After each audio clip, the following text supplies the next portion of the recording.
Grim morning and welcome to the Grim. I'm your host, Kristen. On today's episode, we'll be opening the gate and entering Old Tonopah Cemetery, located in Tonopah, Nevada. So grab your favorite mug, cozy up, and let's take a dig into history. Looking to cozy up this week, we're opening the gate into a warmer location than the Grimm's hometown in Nevada and going into the past, into the Wild West. It's easy to understand why those searching for haunted graveyards or historical burial grounds often overlook the Wild West. Yet America's frontier is arguably just as rich in history, hauntings, and lore as any other part of the country.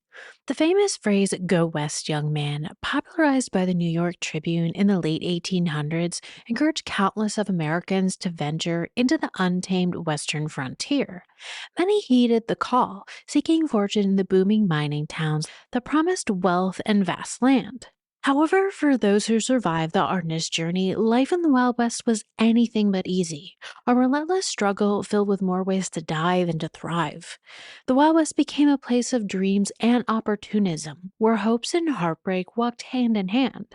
Boomtowns rose quickly, drawing waves of fortune seekers, but just as swiftly, many fell into obscurity, leaving behind eerie echoes of their former glory. For some, these towns were temporary stops. For others, they became eternal resting places. Take Tonopah, Nevada, for example. At first glance, it's a modest, windswept town, a shadow of its booming past. For most people, they pass through without even realizing what they're missing. But just beyond the infamous Clown Motel lies a cemetery both haunting and fascinating. The site which feels like stepping onto the set of a Rob Zombie horror film, where the atmosphere practically begs for ghostly encounters or a grisly tale. The cemetery itself, though, is striking in its own way, with weathered wooden crosses and rustic metal markers standing in place of traditional headstones. Each grave tells a unique story, reflecting the diverse lives of those who sought their fortune in the West. What's captivating about these old cemeteries is their stark reminder or morality. In places like Tonopah, the graves can hold a can-can dancer alongside a former mayor, showing how death indiscriminately claims all. These burial grounds are poignant snapshots of time when a promise of a better life brought together all people from all different walks of life. Established in 1901, the Tonopah Cemetery quickly became a resting place for the town's many residents during the height of the silver boom. But by 1911, it was overcrowded, a testament to the rapid rise and equally rapid decline of this once thriving mining town. According to the town's website, this claim, however, of overcrowding is actually a myth. The real reason for the old cemetery's closure was the repeated damage caused by the tailings from the old Tonopah Extension mine, which frequently washed over graves, eroding what used to be the headstones.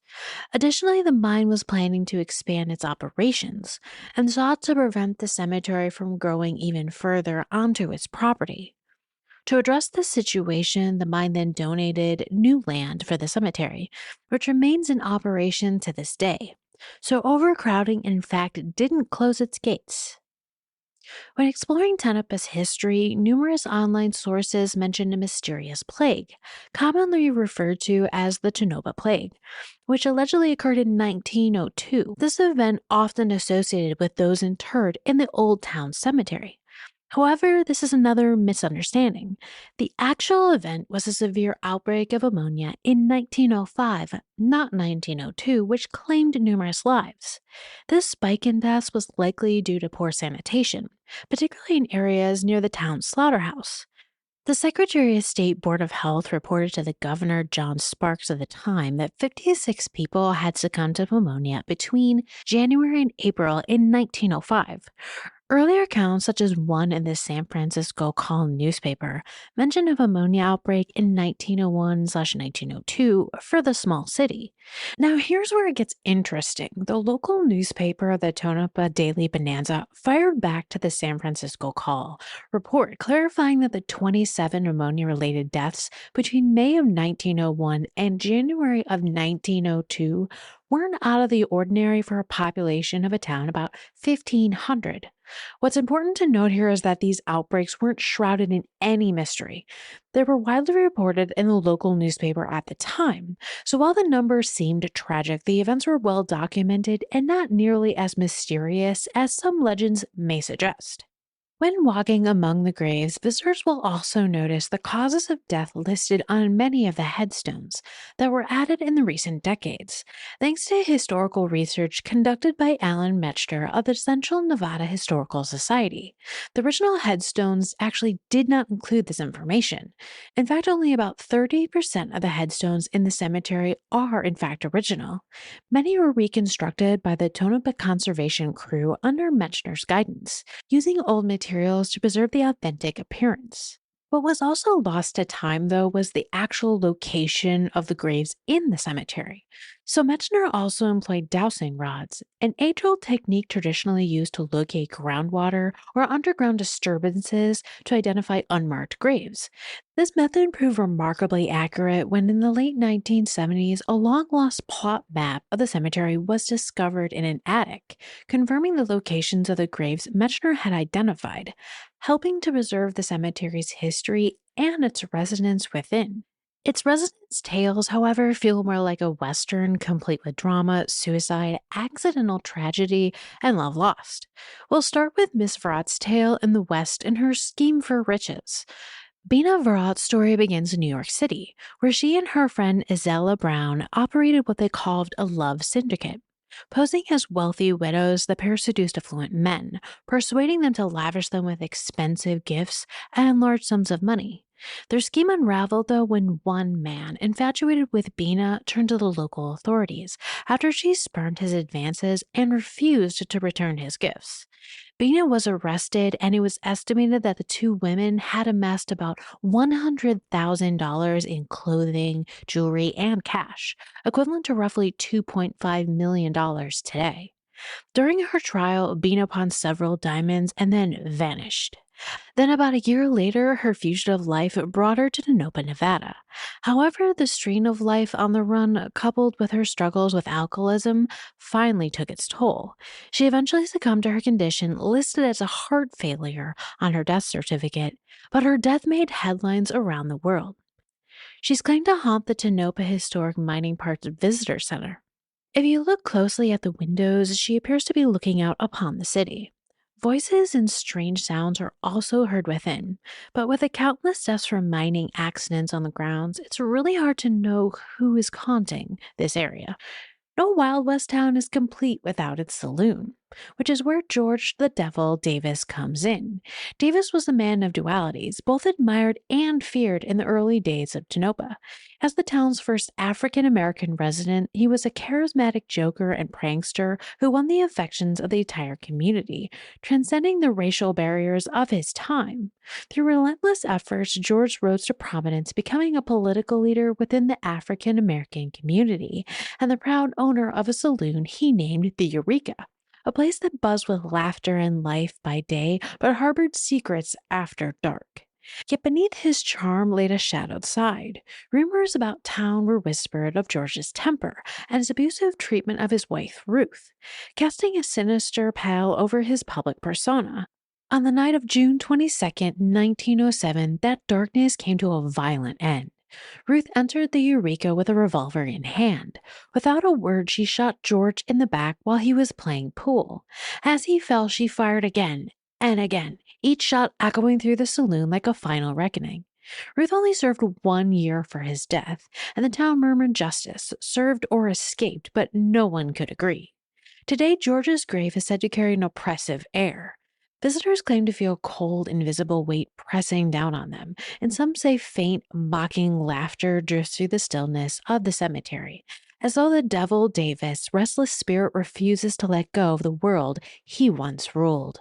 A booming mining town, though, isn't without its accidents, and Tonopah, Nevada has many. One tragic tale is of the Marojevic brothers. Frank and George Marojevic met a tragic fate on June 20th in 1907 in a devastating accident in the Belmont mine. That fateful day, George had gone to visit his brother Frank during his shift. As they stood talking, Frank noticed something terrifying. A loaded ore cart had broken loose and was careening down down the hill toward both of them. Without hesitation, Frank leapt onto the cart, desperately grabbing the brake handle to bring it to a stop. But fate had already sealed his doom. The brake had been hastily repaired with an old shovel handle, and it had snapped under the strain. Frank then lost his footing and fell beneath the cart, which crushed him instantly. George, horrified, rushed to save his brother, but the runaway cart struck him too, mangling his ankles. He was then rushed to the local hospital, where doctors amputated both his legs in a desperate attempt to save his life. Despite their efforts, George succumbed to his injuries that very night. Now their story lingers in the whispers of the mine and the stillness of the cemetery. Miners speak of strange creaks and groans echoing in the abandoned shafts, as if the ghostly wheels of a runaway ore cart are still rolling in the dark. Some say they've seen shadowy figures standing together, brothers reunited in death, watching over the place where they met their fate. But like we mentioned before, Tonopah was filled with accidental deaths like any other mining town in the West. The next death, however, was even more tragic, yet some question how accidental. The impulses behind human actions and the unpredictable nature of the human mind can often be so baffling that we are left questioning whether there is any logic behind them, or if they are merely the result of a blind, uncontrollable urge that the individual cannot resist. Thus began the sensational news article recounting the desperate and tragic final moments of Peter Copeland, whose life ended in one of the most shocking ways imaginable in Tonopah's early days. Born in Zanesville, Ohio in 1872, not much is known about Pete's early years. But by the 1900 U.S. Census, he had moved to Cluster, Idaho, where he had worked as a laborer in a quartz mine. Single and searching for opportunity, Pete later found his way to Nevada, initially working in the Parrot mine near Lunging. But by the summer of 1901, he had arrived in Tonopah, eager to join the early mining boom. He was known for his heavy drinking, which often led to unpredictable behavior, sometimes quarrelsome, other times tearful.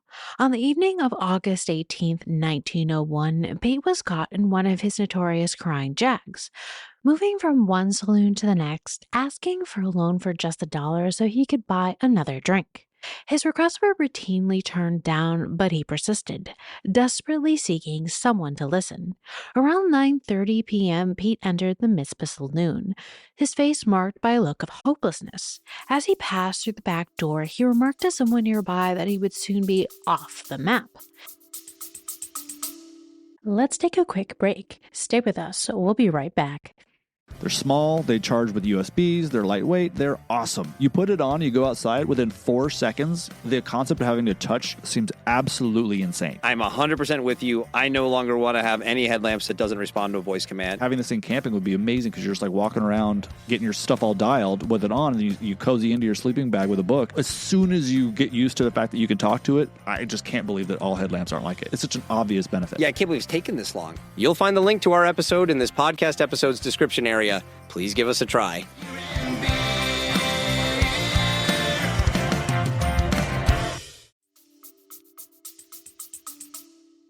This dark comment, like others he had made that evening, was brushed aside as drunken rambling. Shortly after Pete disappeared into the night, a massive explosion shattered the stillness of Tonopah. Citizens rushed to the scene and a horrific discovery was made. "My God, look here, boys," someone said, pointing to a piece of dismembered flesh. "Someone's been blown to pieces." That someone was Pete Copeland.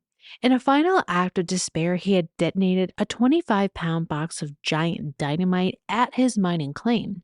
The blast scattered Pete's remains across a vast area, and the grim task of recovery began. The Tonopah's Miner Union, which Pete was a member of, paid tribute to him, draping their charter in mourning for 3 days to honor his memory. Fires were also common in the Wild West with deadly outcomes and heroes. Big Bill is celebrated as Tonopah's local hero for his brave actions during the Belmont Mine fire. On February 23, 1911, a fire broke out at the 1100th level of the Belmont Mine, claiming the lives of 17 miners, including Bill. Despite the danger, Bill made several trips down into the mine's depths to rescue his fellow miners. On his final descent, knowing the peril he faced, Bill said, "Well, boys, I've made 2 trips and I am nearly all in, but I will try again." He never returned from that trip. Today, a statue honoring Big Bill stands in front of the post office on Main Street, and a mural commemorates his funeral procession, which fittingly occurred during a fierce blizzard. Despite its accidents, deaths, and harsh living conditions, Tonopah wasn't actually a lawless place. Sheriff Tom Logan, who was serving his third term, was tragically shot and killed by an unruly gambler in the Manhattan Red Light District on April 7th in 1906. According to his great granddaughter, author Jackie Bohr, Logan was unarmed and wearing only his nightshirt at the time. In his final act, he had stopped a piano player from shooting the assailant, who was later acquitted of murder. Logan was widely respected for making early Tonopah one of the most peaceful mining camps in the world. His death had a profound effect on the community, which mourned the loss of their dedicated sheriff. Deaths in the city weren't always due to accidents, violence, or poor living conditions. Many were the result of self inflicted harm, long hours spent in a local saloon, and others stemmed from the fatal consequences of medical malpractice. Miss Kate Miller's death on April 17th in 1908 was attributed to natural causes superinduced by an overdose of morphine. On the night of her death, Kate was in the company of Kitty Wells, a performer of the Nevada Theater, wherein she became unsteady and collapsed upon returning to her home behind the Presbyterian Church. Wells, who claimed to have not known Kate before the evening, helped her back to her house and called Dr. E. K. Smith. Upon examining Kate, the doctor determined she had overdosed on morphine. During one of the brief moments she regained consciousness, Kate told the doctor that a local dentist had administered the drug while attending to her. At the inquest, Dr. Smith revealed that Kate had a weak heart and was prone to heart issues. He stated if she had been a normal, healthy woman, she would not have died from the amount of drugs she had taken. Kitty Wells, who was with Kate at the time of her death, testified that she, Kate, and Blanche Reitz had been drinking together the night before Kate's death. Kate had invited herself to stay with Wells and Reitz and said her husband had gone to Miller's and she was lonely. The drinking continued into the next evening, and later that night, Wells had accompanied Kate back to her home. However, Kate had collapsed several times along the way. Despite Dr. Smith's best efforts to save her, Kate passed away. During the inquest, Kate's husband acknowledged that his wife had a history of occasional drunkenness. These types of deaths were common in the Wild West and sadly routine, but showed how even something as small as malpractice could tempt fate in any way. In these booming mining towns, each had their colorful characters that became beloved in the Wild West, like James Morin. James W. Briney Morin, a beloved resident of Tonopah, Nevada, was best known for his larger-than-life persona and a deep connection to the rugged desert town. Born in the early 20th century, Briney earned his nickname from his early years working as a fisherman before settling in Nevada. He had moved to Tonopah in search of new opportunities during the tail end of the town's mining boom and quickly became a well-known figure in the community. His background as a fisherman gave him a unique perspective in the Nevada landscape, and he often entertained locals with stories of his seafaring days. Becoming part of the local mining industry, he worked in various capacities, from equipment maintenance to management, earning the respect of miners for his hard work and easygoing nature. His knack for problem solving and willingness to lend a hand made him a trusted figure in the mining community. Despite the eventual decline of mining in Tonopah, Briney remained dedicated to the town, where he became involved in local social clubs and volunteering efforts, always ready to share a story or help a neighbor in need. Later in life, Briney became an informal historian, documenting the lives and experiences of the people of Tonopah. He was best known for his colorful storytelling, capturing the spirit of the mining town's past and its resilience. Resilience is a powerful starting point for our next tragic tale from the West. Many individuals journeyed in search of better lives, often bringing their families along. Yet whether traveling alone or together, fate could be unforgiving. Such was the case for the Merton family. The three Merton brothers, Charlie, Bill, and Eddie, were a well-known and respected trio in Tonopah, Nevada, whose lives were closely tied to the town's vibrant mining history. Born and raised in Tonopah during the peak of the silver boom in the early 20th century, the brothers were introduced to mining at a young age, following in the footsteps of their father, a seasoned miner. Their strong work ethic and close knit bond made them a formidable team in the mines, earning them respect throughout the town. As they matured, each brother carved out his own role within the mining industry. Charlie, the eldest, was known for his leadership and technical skills, often overseeing operations and ensuring safety measures were followed. Bill, the middle brother, had a knack for machinery and played a key role in modernizing the town's mining equipment. Eddie, the youngest, was the outgoing, charismatic member of the family, beloved by the community for his humor and positive attitude.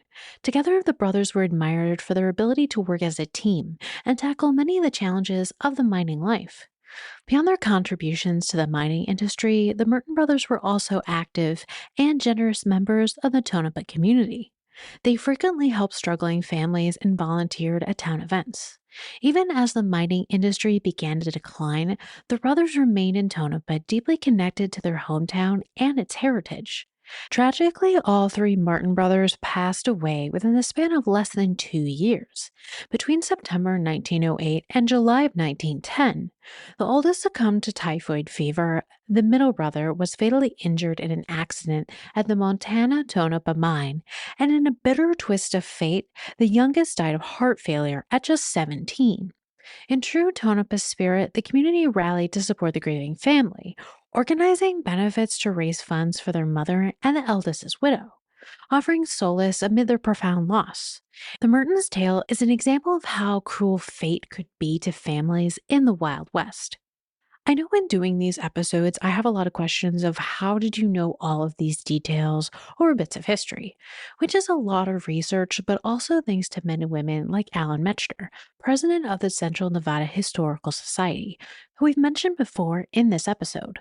Alan has dedicated 38 years to working in the old Tonopah Cemetery, where he's replaced wooden grave markers, researched death certificates, examined old newspapers, updated dates and causes of death, and ensured the cemetery remains well maintained. Recently, with the help of Dr. Whelan's Tonopah High School leadership class, alongside Sherry Bombard, the town of Tonopah's tourism events coordinator, they teamed up to enhance the cemetery's offerings. They created a walking tour video of the old Tonopah Cemetery, accompanied by a brochure. Drawing on Sherry's prior research from her work on Tonopah's ghost walks, Dr. Whelan's videography skills, and resources from the Library of Congress Chronicling America website, the group spent a full semester researching graves, writing a grant proposal to Nevada Travel for funding to print the brochure, and producing and narrating the video that can be found on YouTube today, making it possible to know Tonopah Cemetery's past lives, making them never forgotten. With a huge thank you from history buffs like myself who appreciate the research and efforts. Tonopah today is a small town in Nevada, but it still has one claim to fame that we need to cover: the Clown Motel. The Clown Motel has become a true Tonopah landmark, earning the title of America's Scariest Motel due to its eerie clown theme and its location near the old Tonopah Cemetery. Many visitors find the motel terrifying, with some of the murals in the rooms sure to give guests nightmares. However, there's also plenty of happy clowns, especially in the lobby, to balance out the spooky atmosphere. People from all over the world send clowns to the motel, and the collection has grown to over 5,000 recently. The motel also gained fame through its appearance on Ghost Adventures. Guests at the motel have reported unsettling encounters, not just with clowns, but perhaps with spirits from the cemetery next door. Some believe the hauntings spill over into the motel at night, blurring the line between the eerie and the unexplained. In the haunting shadows of the Wild West, where tragedy, hope, and heartbreak intertwine, Tonopah stands as a chilling testament to both human ambition and morality. Beneath the windswept dust of this once booming silver town, the old Tonopah Cemetery holds the souls of those who've lived and died by the boom and bust of the mines. The graves tell stories of love lost, lives cut short by accidents, and the lingering spirits of the past. Among these restless souls, the Eerie Clown Motel, with its disturbing clown-themed decor and mysterious history, draws visitors into its unsettling embrace. Whether it's the tormented spirits of miners, tragic suicides, or forgotten outlaws, the air in Tonopah feels thick with the echoes of the past at times. Here, history lingers in every corner, shadow, whispered tale, ensuring that the restless souls of the old frontier truly never leave or are forgotten. The grave grind for Tonopah Cemetery was a Carmel Celio from Beans and Brews. For more honorary grinds in the area, please visit the-grim.com. For now, we're closing the gate on Tonopah Cemetery. We hope you enjoyed our dig into history. If you did, subscribe today to join us next time when we open the gate on the Grim.